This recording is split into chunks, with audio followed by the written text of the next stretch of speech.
Linux Luddites, episode 65, for the 6th of December, 2015.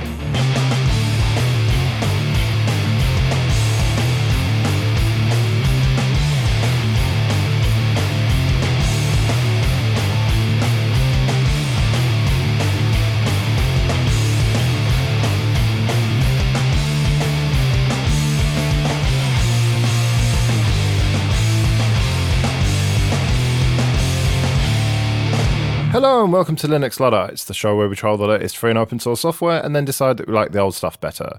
I'm Joe. I'm Paddy. And I'm Jesse. And this week we look at Ubuntu MATE on the Raspberry Pi. We have your feedback. And finally we round off with a look at the Crunchbang successor, BunsenLabs, suggested by our listener Esbeeb. So let's get straight on with looking at Ubuntu MATE. Back on show 58, Jesse and I talked about his namesake, Raspbian Jesse, on the Raspberry Pi. And recently, listener Esbeeb got in touch to ask us if we could have a look at Ubuntu MATE on the Raspberry Pi. And we thought, well, we haven't spoken about Ubuntu MATE for a while, and Raspberry Pi is always an interesting thing to look at, so why not? Yeah, Ubuntu MATE is one of those distros that kind of floats under the surface. You never hear that much about. Yeah, it's one of those more obscure ones, isn't it? So, we thought we'd shine a light on it. Now, to be fair, Wimpress does a good job of getting the word out for it, and you can't knock him for it. Absolutely not, no. Yeah, it's a great distro on the desktop, and we don't really talk about it much because it's not particularly interesting, and that's a good thing. It's not an interesting distro. It just stays out of your way and does what you want it to. There's nothing to criticize with it, hardly. I suppose we'll try and find something to criticize in this discussion. So I suppose the main thing that SB wanted us to talk about was the fact that Raspbian has crept above 4 gigabytes now. So 4 gig cards are useless. And that on the Ubuntu MATE website, it claims that we have done what we can to optimize the build for Raspberry Pi 2, and one can comfortably use applications such as LibreOffice, which in fact is a joy to use. And we talked about how it wasn't really a joy to use on Raspbian. Now, this is really your area, Jesse. I don't use Office applications very much, apart from typing in people's names and addresses to print out and send them stickers. So you've been looking at this as well as me. What have you made of it? Yeah, a sensible question, and I have to say, we're probably going to come back to this a number of times, so it's not really sort of letting much out the bag. It is nice to use the LibreOffice suite with the Raspberry Pi 2, and it for the first time with any Raspberry Pi. I didn't find the boot times to be particularly long for the applications. I made a graph or two, and while looking at large amounts of data was a bit of a problem, that's just down to the Pi. But actually, the day-to-day usage and adding text and moving cells around or whatever you're doing, it was fairly normal. And I don't want to sort of give away the final punchline, but it's very much a case of it felt like using a fairly normal PC. Whereas normally when you're using Raspbian on a Pi 1 or a Pi 2, you really have it in the back of your mind all the time that this is a small £35 device. Okay, well, let's start with installation of Ubuntu MATE then. And it's basically just a standard DD, isn't it? Yeah, as with all Raspberry Pis, it's a DD to the SD card, and this one only works on the Raspberry Pi 2. It's to do with the different ARM chip they're using.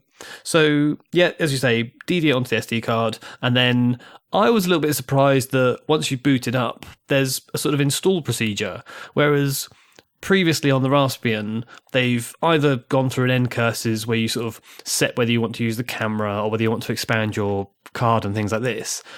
And on the more modern Raspbian, they go straight to the desktop. But there's no install at all. But on the Ubuntu MATE version, it was very much like setting up a normal Ubuntu install, wasn't it? Yeah, well, this is the OEM installer that you would get if you buy a machine from Entryware, for example. Now, I see this as a good thing and a bad thing, depending on which way you look at it. With Raspbian, and that's essentially what we're comparing this with, you now boot straight to a desktop. There's no ncurses set up. It's just plug and play, which is going to really appeal to new users, people who've never used Linux before, people who aren't that familiar with computers. I'm thinking of my 10-year-old niece here. It would be absolutely ideal for her. But on the other hand, if you have the OEM installer, you go through and set up your user account and your password. And so it is inherently much more secure. So you're sacrificing that ease of use for security. And that is going to be a common theme throughout this piece, I think. Yeah, you know what? I hadn't thought of that. That's a really good point, because when you first load the Raspbian distro, everyone is Pi and their password is Raspberry, and I could hack into it and do anything. Yeah, exactly. And you don't even need that password very often because you've got passwordless sudo access. Whereas with Ubuntu MATE, you don't have that. I spoke to Martin at length about this at the jam, the Eggum Raspberry Jam, and he told me that it was quite complex to set it up so that things like GPIO would work to make it as secure as it could be without it being a real pain to use. And personally, I think from a Linux user's point of view, I think he's done a better job than the Foundation have with Raspbian in terms of security, but it comes at that cost of ease of use. You have to type your password in every time you want to sudo something, which we're well used to doing, and you probably don't even think about it. But with Raspbian, you don't have to do that, so it makes it much easier for a newer user. Yeah, absolutely. And once you're past the sort of setup screen, talking about new users and things, one of the main selling points and the biggest changes in the 15.10 release of Ubuntu MATE is the welcome screen. And it really is a very useful application. And I think that generally we accept that welcome screens kind of get in the way and don't really tell you very much or don't have very much sort of functionality. But this one has a lot, and it enables you not only to find information out about the distribution you're just about to use or where to find more information, links to the website, also how to support them, but also how to install a whole bunch of software that, while there's a lot of software pre-installed, you can find more specific software, all of which has been curated by Martin, it may well be other people as well, to be the sort of best of the rest, let's say. So they'll have things that you wouldn't actually need day to day, but which, if you have a specific request or requirement, they've picked the best little version of a photo editing software or some other little bit of software that you might need. Now, Ubuntu MATE Welcome is the kind of biggest change that's ever happened with Ubuntu MATE since its beginning. And if you interact with it, you realize that it is a really good tool. I don't like the flashy animations and stuff, and Martin said he deliberately put those in to wind me up. I think he was joking, but either way, it does. I don't care for animations, but it is a very useful bit of software, as you say, as a welcome. However, and I ask this to both of you, if you didn't know about Ubuntu MATE Welcome and you fired this distro up for the first time, would you even look at it, or would you just close it immediately? I don't think that's a reasonable question. Well, it's a reasonable question, but I don't think the answer is going to be appropriate, because you know damn well that both of us will just close it. But you mentioned earlier that this is aimed at new users. New users are more likely to actually read prompts on the screen than we are. Well, are they? I mean, I didn't say that this was aimed at new users. I said Raspbian was aimed at new users, and this, I suppose, is trying to compete with it or be an alternative to it. So I suppose it is aimed at new users. Sorry, let me interrupt you. I guess what I would want to know, having never seen this in action, is it easy to get back again? Because something that really bugs me with Unity, and I've not looked at the latest version, but certainly historically, it used to pop up a nice thing explaining what the keystrokes are, the keyboard shortcuts, when you first load Unity, and you dismiss it, and then there seems to be no way on earth of getting that back. There is. It's very easy. You hold down the super key and it comes back. Paddy, it is like you've taken a little piece of my brain and expressed it in words. I couldn't agree more. When I was looking at this, my flatmate said, "Oh, that's a nice little welcome screen, but how do you get it back?" And when I was looking at Ubuntu, absolutely the same. I have just, before we had this show, I typed in about 8 different words for the search terms that I thought would be the welcome screen the help screen, the shortcut menu, the whatever term I could think of, and I couldn't find it. And yes, Joe, it is obvious now you say it, and I hold down super and it pops up. Very useful. But I didn't know you held down super, and I've been running this for a year, as we discussed on a previous show. It's not obvious. And Hang on. It's not obvious. Now, it's not often that I will defend Unity, so take note of this, people. Press and hold that for me a second, Jesse. Yeah.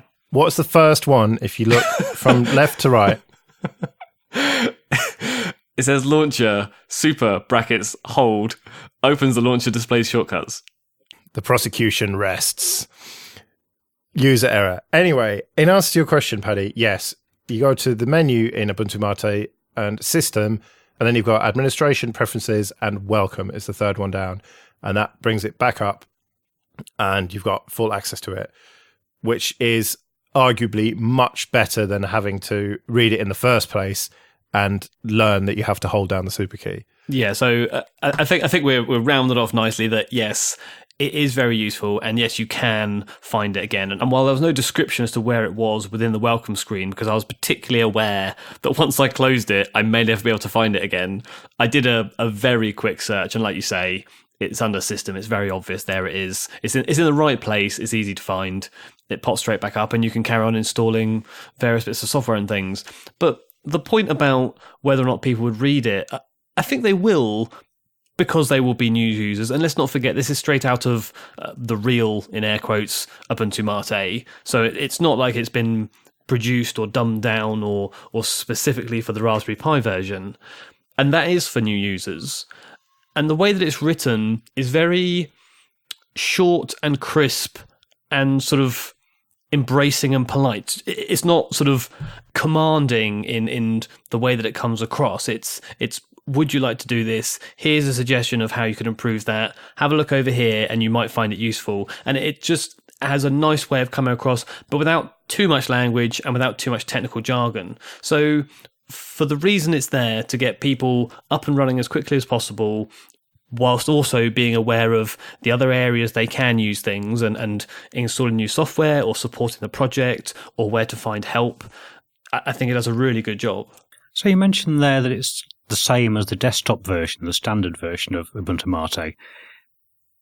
All the applications that are available through this application exactly the same as well. I mean, is there any allowance made for the fact that the Pi's got a lot less processor grunt than a standard desktop?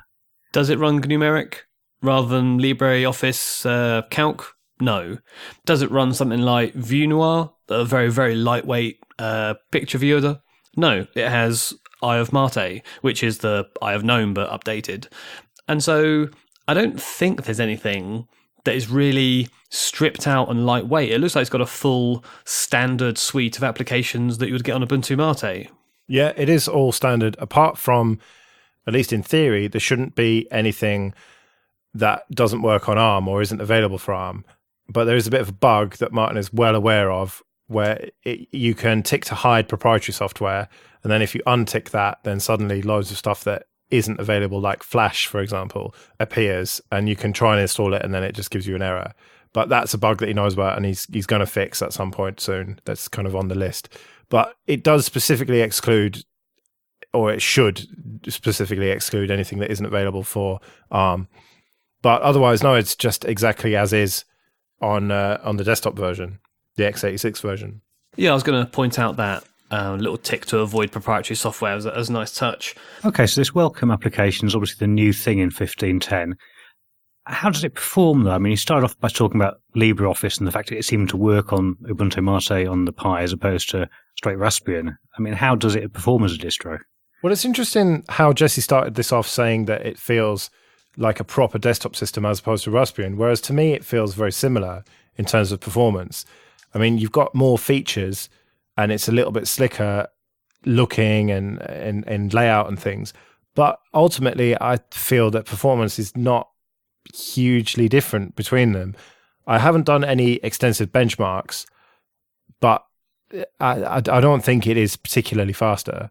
I see your point, but when we looked at Raspbian and we were comparing the new version to the old version, I took some notes down as to how long it took to boot, how long it took to boot things like LibreOffice, how long it took to install a particular application. Unfortunately, that was Clementine, the music application, and it wasn't available in the repositories, which surprised me a little bit. But so I couldn't do that test, but I did look back at my notes. And I have to say, you're absolutely right. The hard numbers came out almost exactly the same as Raspbian. But I just felt using it that I kept on forgetting that I was using a distribution on top of Raspberry Pi. And I suppose it's because when I first got the Raspberry Pi and the first version of Raspbian, I had these sort of expectations of having a little tiny, almost disposable PC. And it just wasn't, and it never was. And there was always that joke about the CPU's either at 100% or 0. Yeah, binary. Yeah, the binary CPU. But this is the first one that I've used that I think, while it did lag in a couple of places, it's understandable, of course, I did keep on forgetting I was using a Raspberry Pi. And perhaps it's the glitz and the glamour kind of hiding the fact that it's not so raw as Raspbian is with LXDE. But there's something intangible that I can't quite put my finger on, and I just felt that it was the first time that the Raspberry Pi has been shown to feel like a proper desktop environment, running proper applications at a speed which is acceptable to use. So while my numbers proved that it was about exactly the same, I just got the feeling that it was better and a more slick experience than it had been with the Raspbian on Raspberry Pi 2. What a difference a theme makes, eh? Maybe it's the theme, maybe it's the flashiness, maybe it's the fact that I see it and I recognise standard computer, whereas when I run LXDE and Raspbian and the look they've got, I know that it's the Raspberry Pi. Maybe it's just all in my head, but I certainly felt that it was slicker. And they've said they've done work on making it faster and optimising it, and I feel that clearly has come out. I mean, it certainly wasn't slow, was it? Oh, no, definitely not. I mean, the big question I've got, and the question that Esby had, was LibreOffice. How did that perform? You hinted at it at the beginning, but I mean, did you try importing loads of data into a spreadsheet, and did it crawl to a halt like Raspbian did? Well, my data logger, my temperature data logger that I used for that previous one has been carrying on, and it's now so big that I just didn't feel it was really fair to put it on it. So I left it, and I didn't actually throw huge quantities of data. I just put in my own numbers and tweaked around and just made graphs and just seeing how the graphics of the graphs moved. And it was all pretty smooth and as I say, usable. And I think it does point at the fact that they've included that rather than a whole bunch of stripped out applications. Specifically on the Ubuntu MATE install, which is sort of Raspberry Pi specific, because otherwise we're just going to be talking about the desktop environment, which is very much the same as the x86 one. I was surprised, given the number of tweaks that he's made and the amount of user-friendly sort of GUIs and things there are for doing everything, that there was no easy way of increasing the storage size of the SD card. So I use a 32 gig card because that's the only spare micro SD I have. And my annoyance is that all my 4 gig cards are full size SD cards and they don't work on the Raspberry Pi 2, which is the only one that Ubuntu MATE works on. So they're still dead in the water as far as I'm concerned. But there was no easy way of doing it. And the way to do it is you have to look up on the website. There's a fdisk command they recommend. You go through, you delete the second partition, and you resize your primary partition to be within that second one. And I was just a little bit surprised that wasn't a more user-friendly sort of noob kind of a way of doing it. Well, the simplest way, and you have to boot into it first before you do this, is to resize it in gparted on a different machine. So that's my pro tip for you. That makes it a lot easier than typing in commands. But that kind of brings us to the conclusion of this, I think. And that is that Raspbian, Jessie, and Ubuntu MATE both have big pros and some cons. I think the big con with Raspbian is the security issue. With Ubuntu MATE, you don't have some of the slicker tools like a GUI way to resize the partition, from within the actual operating system itself. And also you have to wait quite a while for the OEM installer to do its thing. But then at the end of that, you've got a better result. So for me, you've got two alternatives here that neither of them are perfect. And it just depends what's more important to you. If you are willing to do manual updates via the command line, then Raspbian is easy enough. And if you're happy creating a user via the command line, which I am, then, you know, no problem. I would say on balance for a new user, Ubuntu Mate is probably the better bet if they're willing to sit through that initial setup and if they are willing to resize the partition either via the command line or via another machine. So it's a close race, but personally I think I would go for Ubuntu Mate. Yeah, for a new user, you could also say it's a much smaller stepping stone going from using Ubuntu Mate on the Raspberry Pi to using Ubuntu Mate on a main machine, for example, because they are almost exactly the same. So it's maybe a better gateway drug into Linux for people who are interested in the Raspberry Pi and messing around, and then maybe as they mature either, you know, physically or in their software side of things, they could experiment with a very familiar environment on their main PC or laptop. Yeah. So in conclusion, it's a very close race, but for me personally, I think Ubuntu Mate slightly edges it. On to the feedback then, and first of all, a huge thanks to John Hanks for becoming a new monthly supporter, very much appreciated, and of course to our existing monthly supporters. Yeah, thanks very much, guys. It really does help immensely. And it says contact details. So you can email us at show@linuxluddites.com or find us on Twitter or Google Plus or Facebook or leave a comment on the website. And don't forget, we've got t-shirts and hoodies and things like that. If you go to linuxluddites.com/shop, there's all sorts of goodies there that you can get your hands on. Yeah, and a couple of weeks ago, we had a slightly rambling intro. I have to take responsibility for that. But we had some feedback on the topic of searching for software and menus and things. So Florian got in touch and said, on the crazy names of applications and what the hell is Lollipop, I just want to play music. Can't they just put a short description under the application's icon and name? Of course, then someone would need to build a database with all the packages and all their documentation. And who's going to do this? It's not like we've got keywords assigned to packages and man pages with a short description on top to do such a thing. I think there's a little bit of sarcasm there. And he goes on to say, a bit of just after coffee grumbliness from someone running his few GUI applications by hitting Meta key R and typing the first few letters of the executable's name before Control R to complete from history. Still, I hate stumbling through unknown menus when helping someone with an unfamiliar desktop environment. Yeah, and I think Florian's mild sarcasm there is well justified, because there is this thing called the Free Desktop Standard that sets out a variety of fields that you can include in your .desktop files, which include the generic name and comment fields, which could be used, maybe should be used, to actually impart this information to us users, but all too frequently isn't. Yes, it'd be useful if everyone adopted it as the absolute standard, but while it's optional, you can't really sort of base menu searches on it, can you?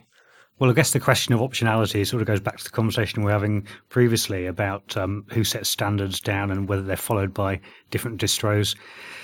Anyway, moving on, Joel Wotton also got in touch on the same subject, and he said, on the search for programs issue, I can see the quickness of 2 or 3 characters and the program will come up. But where is it? Where is the config file? If it's a game, where are the save files? On older DOS systems, is it an exe, COM, PDF or XLS? Okay, the last is a push, but when you're a power nerd, knowing your system is built upon picking your way through it time and time again. I await the howls of derision. Well, I don't know about howls of derision, but for me, I'm only really interested in getting the program running as quickly as possible. And if I want config files, then I'm going to search for those another way. I don't expect them to be in my menu. I mean, hierarchical menu, searchable menu, you're never going to see config files in there, are you? Yeah, but I think Joel's point there is that if you don't go and find it the manual way in the first place, when you're maybe making the menu in the first place or setting your system up, then you won't know where those config files are at all. I doubt any menu has config files in a sort of easy linkable way within it. So I get the impression it's more, how would you find them if you needed them, and is it in, user bin or in your, is the config file in your home directory under a hidden file or whatever? Where is it? I have a feeling both your comments are going to come back and bite you on the bottom in about 10 minutes. Maybe. Okay, well, on the same topic, Steve Brussell wrote in and said, I listened with great interest to your feverish debate on the merits and pitfalls of searchable menus. I'm an XFCE and Cinnamon user on Linux Mint, and for me, searchable menus are a must.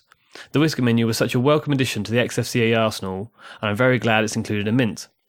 In your intro, Paddy continues to champion hierarchical single-column menus and dismiss two-column menus, while Joe and Jesse wax lyrical on behalf of searchable menus. I agree with Paddy wholeheartedly, and with Joe and Jesse too.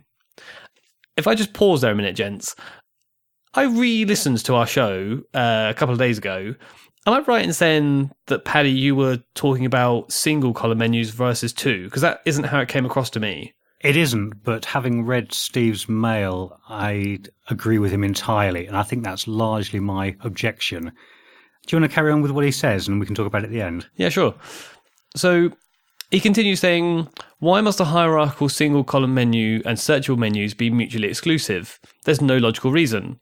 This brings me to my sad and disappointing conclusion. The current best searchable menu is actually on Windows 7, which I use daily at work, and had used for many years at home before switching to Linux full-time. Windows 7 has two-column searchable menu by default, but with the addition of the classic Start program, it becomes a hierarchical searchable menu. When this option of a hierarchical single-column menu makes it into either the Whisker menu or the XFCE menu in XFCE, I'll be a very happy man. Until then, I'll continue to have both a searchable Whisker menu on the left and a hierarchical single-column XFCE menu on the right of my Linux Mint desktop. Which I think sounds like a very complicated way of having it, having two menus on your system. It does, but I took Steve's point on board totally, because that is exactly how I've had my Windows set up, and I have to run Windows at work and various other places on occasions. And I have used Classic Shell, which is where the Classic Start menu comes from, since I can't remember when. I think probably XP was the last version of Windows I used the native menu. I think from Vista onwards I've been using Classic Shell, and I have it in exactly that format. I mean, it supports different styles, but I have it in the format Steve's talking about, which is a single column hierarchical menu with a search box at the bottom. So if you want something like services.msc, you just type it in the box. Everything else you go to the menu for. Well, I must admit that sounds very sensible and what I would like, and probably what I dislike about the Whisker menu is that two-column situation. I'd rather have it be, as you're talking about there, a combination of the old XFCE menu with a searchable element to it. Yeah, having had this conversation and gone back to work where we have a very, very locked down IT system, I was trying to find something and was typing the program in, and it doesn't search the menu. That functionality somehow is missing from whatever Windows 7 version we're using. It's somehow restricted or stripped or something. And so I had to go around clicking, trying to find what it was. And I'd never looked for this program before on my previous computer at work. And I suddenly realized that I had no idea, because it's not even the same set of options and submenus as you have in Linux. So whereas I'd have a sensible idea in my head as to where to look, as soon as I had to go searching through 2 or 3 submenus, I realized I was very out of the game of hierarchical menus. Well, that's at least 2 votes for this sort of setup. I too would love to see it in the XFCE menu, and if the Whisker guys can come up with that, I will start using Whisker menu. Well, we better move on while we're all in agreement, I think, and talk about money in free software. And Florian said, I think it's sensible to crowdfund for free software, even for just getting over the initial bump of a 1.0 release. Everyone in or around IT, not only floss advocates, is coming to realize that free software is keeping the internet running.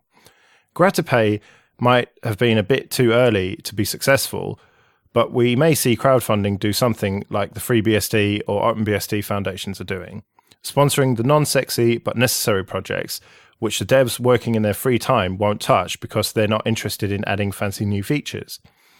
It can be a viable option for contributions from companies too, if they don't claim too much control over the project this way. Yeah, and I guess these thoughts have been prompted by the discussion about MyCLI, which I spoke about recently.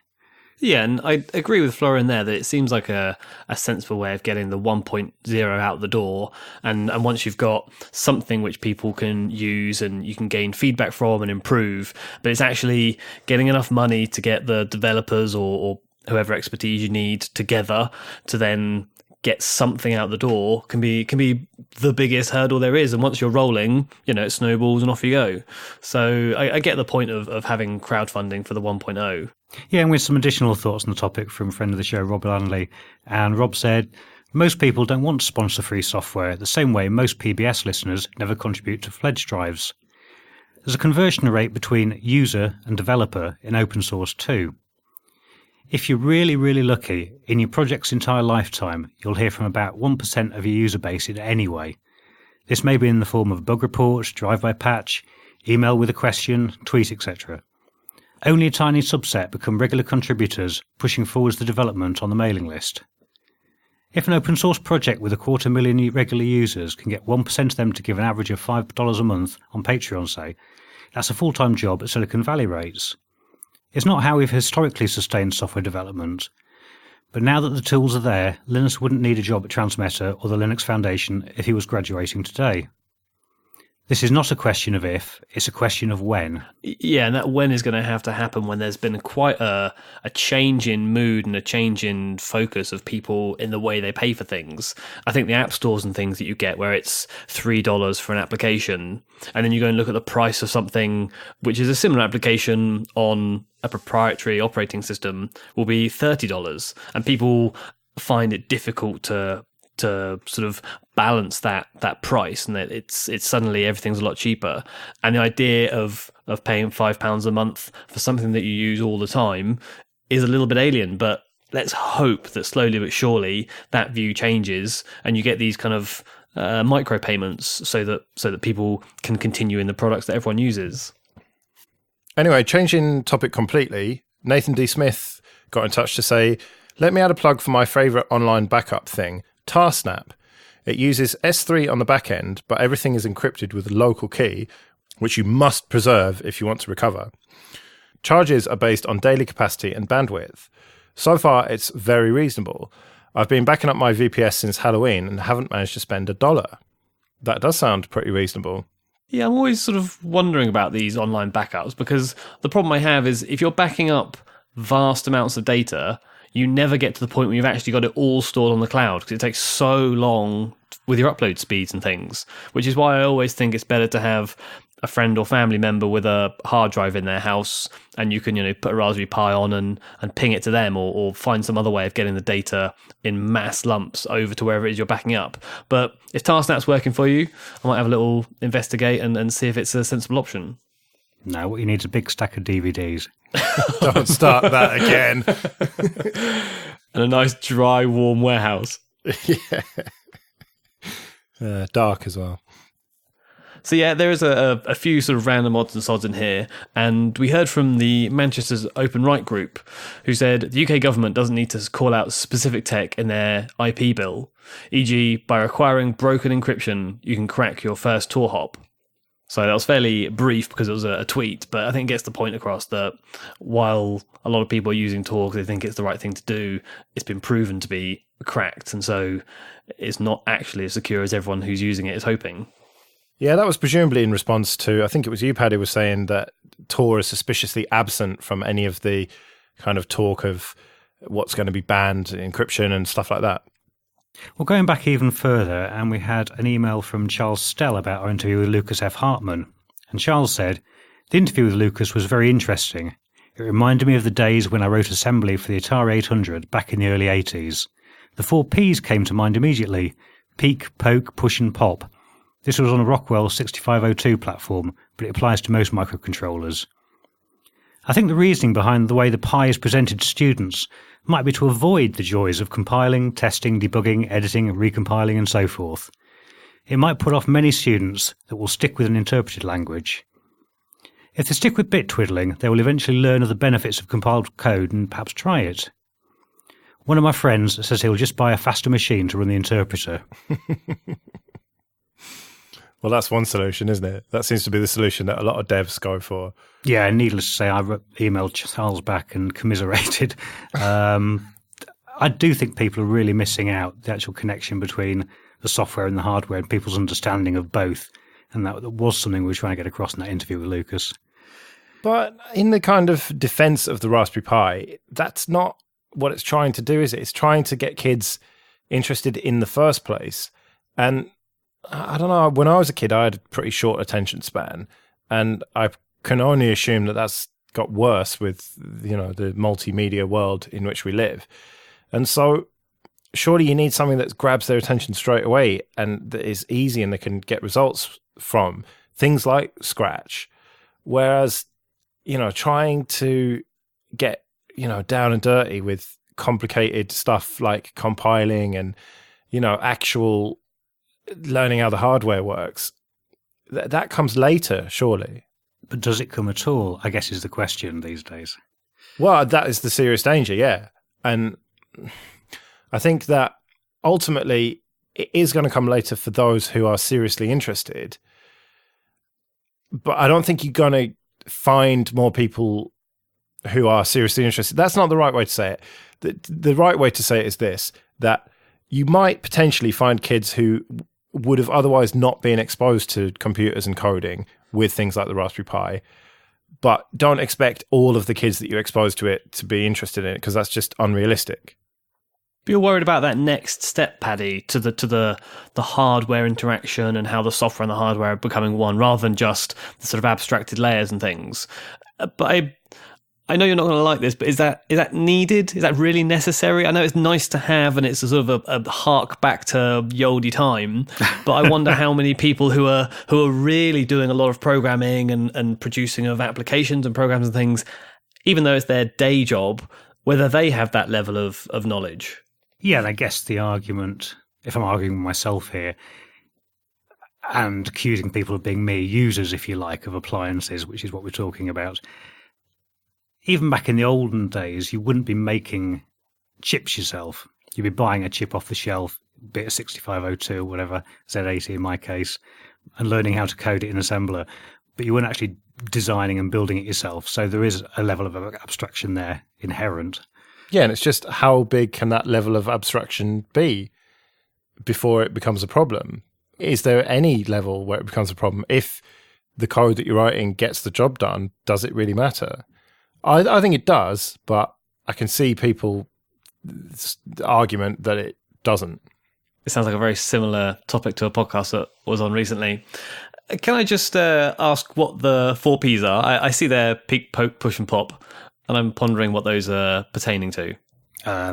Peek and poke are memory management. You peek value out of memory and you poke a value into memory. And push and pop of pushing things onto the stack and popping things off the stack. And now you're going to ask me what the stack is, aren't you? No. I was going to say, that's really cleared that up. Yeah, thanks. Well, let's not go down the rabbit warren of things that Paddy knows, because we'll be here all day. So moving again onto a different area of feedback, and Twisted Lucidity got in touch saying, "Hi guys, you're discussing Red Hat's partnership with Microsoft and how Microsoft is so much better these days with less patent attacks, etc. You are wrong. Very wrong. Microsoft..." Not as wrong as you, Twisted. It's fewer. So he continues, "Microsoft is still anti-Penguin and regularly shakes down companies selling Linux systems with patent threats. A story along these lines is pretty much a monthly occurrence," and he gives us a link to a TechSrite article. "Whilst there have been some nice words emanating from Microsoft's PR engine, their actual action continues to show an entrenched attitude towards Linux. Personally, I think Red Hat is playing a very dangerous game in cozying up to Microsoft like they have." Which I guess is fair. I mean, it takes a long time for a massive company to change, and they have it embedded in their DNA to go about things this way. But is that ship starting to turn? I mean, maybe it won't turn all the way round. Maybe it's not going to do a 180, and they will be, open sourcing everything and being huge free software advocates. But I think people are optimistic that ship is starting to turn, and you're quite right. They clearly are still doing things that we're not happy with. But enough about Red Hat. How about Microsoft? But seriously, I don't know.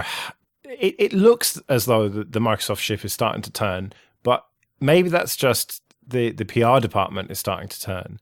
And that's kind of what Twisted's getting at here, isn't it? That although it might seem that way, it probably isn't.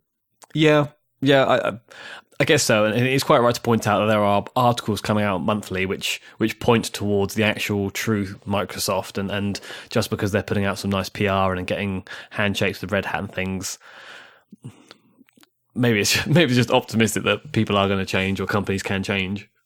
And don't forget, as you said, they're a very, very big company with different departments, and just because some people in certain departments think one thing, that doesn't necessarily mean the company as a whole is going along with it. Yeah, that was exactly going to be my point. I mean, it applies to both of the companies we're talking about here. I mean, I do give Red Hat a hard time, but I know an awful lot of Red Hat engineers who are really committed to open source and are really decent people. And just because I don't trust the management at Red Hat doesn't mean I don't think any less of the rest of the people who work there. And as you say, Microsoft is exactly the same. There are portions of Microsoft that are committed to open source software, and there are parts of it who are very, very antagonistic towards our world still.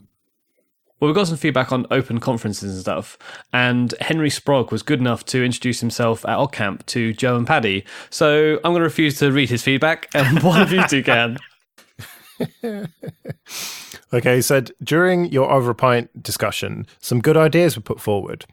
My suggestion would be to ask the OggCamp crew for permission to fill the keynote speaker slots at the next OggCamp and use a website to post potential speakers with their subjects and let people vote prior to the event. Which I'm not convinced about, because then you've got people who aren't necessarily going to go to the event voting on what's going to happen at it. At least the system that they've got in place now means that you have to actually be there to influence it. So I think that not convinced on that one. Yeah, unless you could influence it in some way that you have to type your ticket number in or something. But I agree, you're starting to get down a more complicated path then. Yeah, I think it's just much easier to put ticks on a post-it note somehow. Yeah. Well, I actually agree with Henry here, but it would involve a lot more work for the organisers, because you would have to start planning things a lot earlier. Yeah, that would be a bit of a problem. But anyway, Henry continues, also, all of the successful projects that I've been a part of have one key component, a project administrator, because let's face it, engineers are normally no good at managing their own time and coordinating others. I therefore offer a solution. Try to get somebody interested in the role of administrator to take the pressure off the main crew. Does that mean a boss? Someone in charge? Or, I mean, isn't that pretty much what Les was doing anyway? Well, in his full email, he actually suggested someone who wasn't part of the crew, another half, sort of someone at someone's company, perhaps, just so that you had a sort of separation and they could tell people to do things without actually having the ramifications of people being annoyed or offended because you're sort of separate and independent. But yeah, I guess ultimately a boss. Oh, fair enough. And he concludes by saying, finally on this subject, now seeing how much beer you guys drink, London beer prices may cost you and me more than going to Liverpool, which I have to say I loved. Yeah, but beer in Liverpool wasn't much cheaper anyway, so let's do it in London. Come on, someone organise it so I can get the tube home, please. Are they running all night all the time now? No, still not, I'm afraid. The unions are not having it. Yeah, instead of running all night, they've decided to go on strike, which is the exact opposite. Yeah, and now Boris has said that it's not going to happen, probably. So, yeah, that's curtains to that idea, unfortunately. Yeah, and the final point about the open conferences and things was that we had a good run of posts on Google Plus initiated by Russell Dickinson, and he was talking about the use of Macs in FOSS conferences, reflecting on the point that Andy Mitchell made regarding his OSCON experience. And I do encourage you to go and read the feedback post on the topic. There's a bunch of people sort of making some really good points, and it's just difficult to sort of summarize that in the feedback section. So go and have a look and have a little think about the use of mostly MacBooks and things at open source conferences. And similarly on Google Plus, Ian Barton posted regarding a Windows activation key fiasco, which had lots and lots of people offering help and advice. So if that's something that you've had to deal with, there's some solutions in there for trying to get a Windows key for his daughter to use Windows at school. Well, that'll do it for the feedback then. Let's move on and talk about a very lightweight distro. Back on episode 61 that we recorded at OggCamp, we spoke to Cornominal about Crunchbang and why he stopped doing it. And we mentioned briefly in that interview BunsenLabs, which is the successor, well, one of the successors to Crunchbang. And indeed, if you go to crunchbang.org, it forwards to the BunsenLabs site. And Alex L. got in touch with us to say, another good show, Luddites. I especially liked listening to the Cornominal interview. I used Crunchbang for a while and was sad to see the end of the project. I've been following BunsenLabs a bit, but I haven't actually tried it yet. Maybe now's the time. And so we thought, maybe now is the time. Now, there's only a release candidate out, so I think we can forgive it some of the bugs that we may have encountered. But I think that it is still worth looking at in the context of Crunchbang and as a successor. There certainly seems to be a demand from folks out there for a easily set up open box environment. Yeah, and there's also demand for something to succeed Crunchbang. So from my research, there's this one, BunsenLabs, that we're looking at, Crunchbang++, TweakOS, and Crunchbang Monara. So there's a whole bunch of them that have spawned off. But as you say, this is the main one which seems to be progressing along. So what struck me about it was how similar it was to Crunchbang. Now, that seems obvious, but it hasn't changed at all, has it? It's literally just a name change. I don't know, because it's been a while since I used Crunchbang, but I got the impression there was actually more in this. I mean, I get what you're saying from a sort of feeling point of view, if you like. When you're looking at it, it's still nice and clean and similar sort of setup as opposed to some of the others which have gone a little bit overboard. But I thought there was more software included here and more configuration options than the original. Yeah, what I meant was just the layout, really. You've got a panel, Conky, a right-click menu. It looks exactly the same. But yeah, when you start digging deeper, it has developed a little bit. It's also got more options for installation, hasn't it? Well, I know you can't install it from the live version, but maybe I just burnt through the install process very quickly without looking, because I just found one and installed it. Yeah, you can do so from an ISO image, which is what I did the first couple of times. There's also a script, though, where you can just have a base Debian net install and then run a script on top of that, and that pulls everything else down and sets it all up for you. Well, it should do, but it didn't work for me, I'm afraid. Maybe I did it wrong.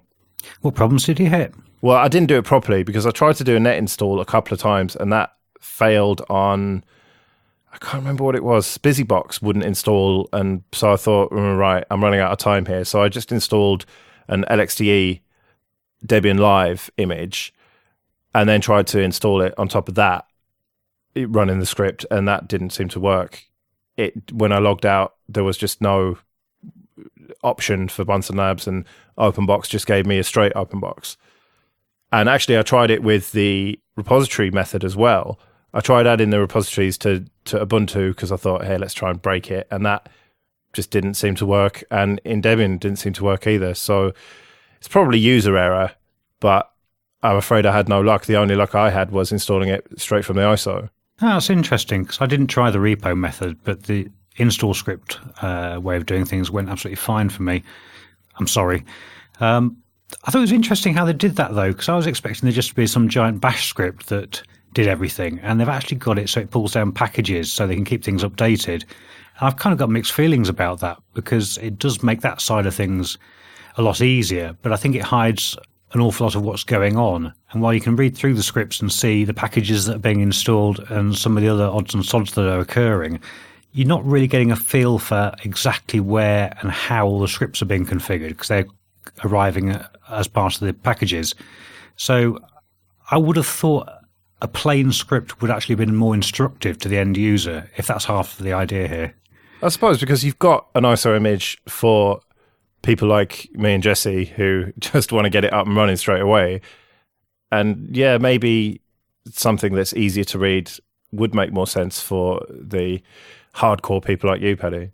Yeah, I was just thinking about the conversation we had with Cornominal at OggCamp, and I mean, part of the motivation for the distro in the first place was to help people learn about Linux and how the actual distro itself was set up. And I would have been happier just sitting down and reading through a bash script and seeing all the little changes it was doing with sed and awk and what have you, as opposed to just packages appearing and replacing things on the system. But one thing that he said to us in that interview was that it's become somewhat irrelevant because of things like LXDE and Ubuntu. Now, I installed Ubuntu for someone who was running XP on a very crusty old 15-year-old desktop, and he's actually really happy with it. And I just think to myself, would I possibly have put BunsenLabs on there? Well, not a chance. Not when something like Ubuntu exists, which is so easy to use.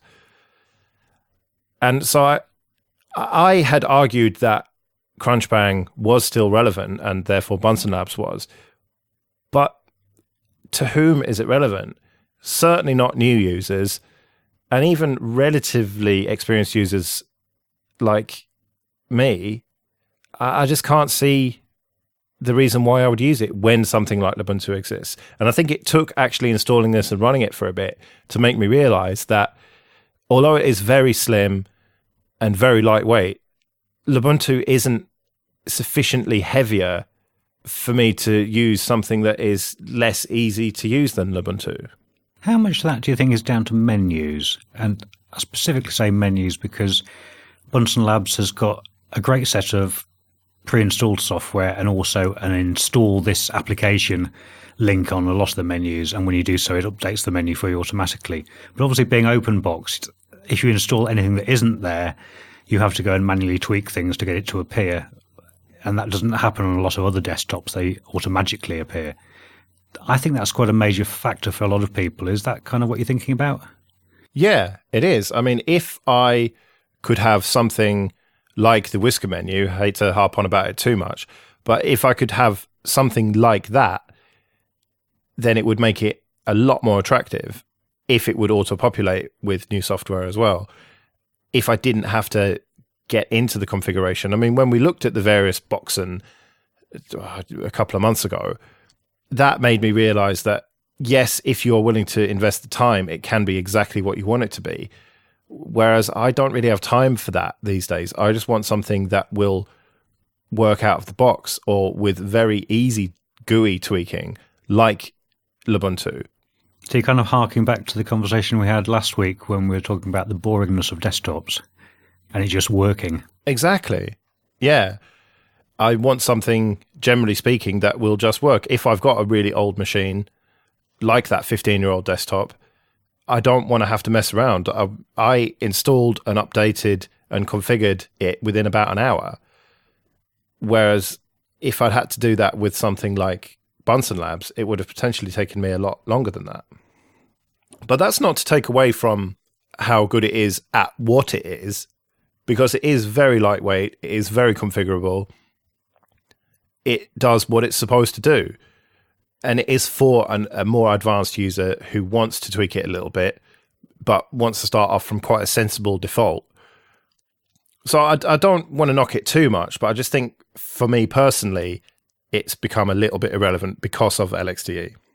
So anyone who has installed Crunchbang will know that there's a couple of sort of flagship items, key items that they've got. One of which, as you mentioned, Joe, is the Conky, the standard Conky setup, which has got shortcut keys and things, which are all very useful to have them permanently on the desktop, and also, you know, your RAM usage and the CPU load and things like this. So it's a nice little custom Conky.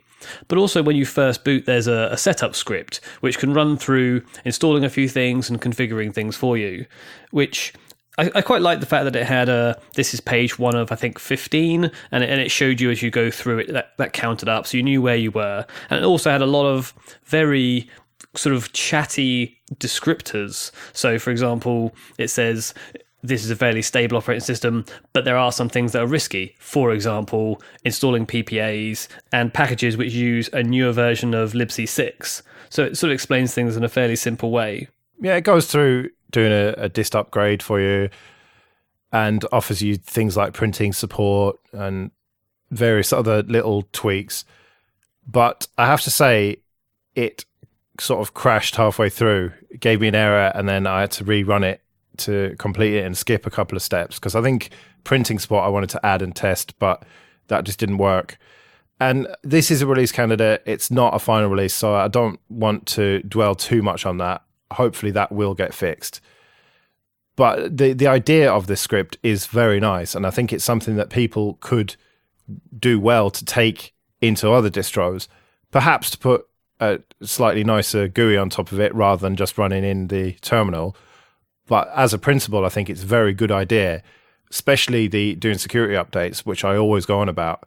That's the first thing I always do, and it was really nice to see that that's the first thing that they want you to do. But despite it being a release candidate, you say, I didn't come across that error. And I also didn't find any other sort of heart-stopping bugs or anything. Did you guys find anything that was out of the ordinary? No, I have to say I ran through that script 3 times on 3 different installs, and it worked fine each time. So it must have just been a case of being bad for you this time around, Joe. The only bugs I really noticed were scrolling issues and focus issues on the desktop, which is a bit unusual because I would have thought if it's open box and it's running. But when you're scrolling one window and a separate window starts scrolling instead, that's a little bit of an oddity. Apart from that, though, it behaved itself. So I suppose the ultimate question is, are any of us going to start using this as our main OS? And I think I've answered that already, so I'll throw it over to you two. Paddy, are you going to start using it? I'm not, and I don't think it's the right question. I'd rather refer back to the conversation we did have with Cornominal and his perception of whether it's a relevant product anymore and who would actually want to be using this. And for a little bit of context, I've been running JWM on my desktop recently as opposed to XFCE, and again, that involves tweaking scripts and such like, well, one particular file for all your menus and what have you. That's quite pleasant to get the exact setup you want, but it is a lot of work, as you were suggesting earlier.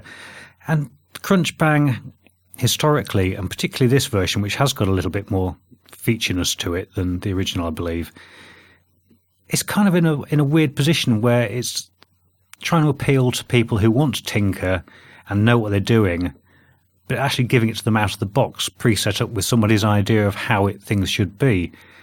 And there's, I don't know, there is a basic dichotomy there, isn't there? Yeah, but if you install straight OpenBox, it is ugly. So it's nice to start from something where someone's had some thought and put the panels in a sensible place and populated a menu, like you said, so you don't have to overcome those first hurdles, and then you can go and tweak it as you like. Yeah, and they do make that very easy in this distribution because all the configuration files you really want to be accessing are there via the menu system, which I kind of alluded to back in the feedback. Yeah, and to answer your question, Joe, no, it's not going to replace my main distro, which is Ubuntu, but is long overdue being scrapped and having Mint put on the machine. However, for one of my laptops, which is a little bit less powerful, it certainly is a contender, because I think everyone, well, most people will know Crunchbang and will know the niche that it has in the market. It's lightweight, it's pre-configured, it's straight on top of Debian, it's got those benefits about it. And my worry was that when it ceased to be, nothing was there to replace it. And now, having used this, I'm happy to say that there is a straight replacement that you can install. It just has a different name, and they are looking at adding more things in the future, so it could only improve. So I think it's just useful to have had this time with it to say, okay, Crunchbang is carrying on just with a different name, and it's therefore an option for lesser end hardware. And I wouldn't, like you said, Joe, recommend it to someone else that isn't a tinkerer or sort of a Linux user. But for myself, it's on the list of options for low-end hardware.